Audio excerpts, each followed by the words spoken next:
జాగ్రత్తగా ఉండాలి ప్రతి విషయంలో. తర్వాత మీ విశ్వాసమునందు సద్గుణము అంటే మంచి గుణం కలిగి ఉండాలి. ఫస్ట్ మనకి ఒక క్రైస్తవుడు అనంటే ఒక పిల్లర్ ఉంది అంటే విశ్వాసం అనే పిల్లర్ ఉండాలి.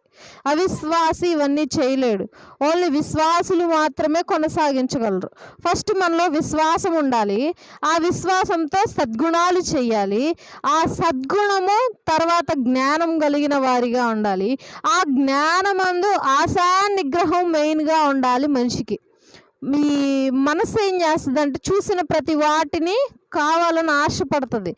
కానీ మానవుడు ఏం చేయాలి అంటే ఆశా నిగ్రహం కలిగి ఉండాలి. తర్వాత సహనము కలిగి ఉండాలి. సహనమునందు ఏమొస్తుంది మనకి?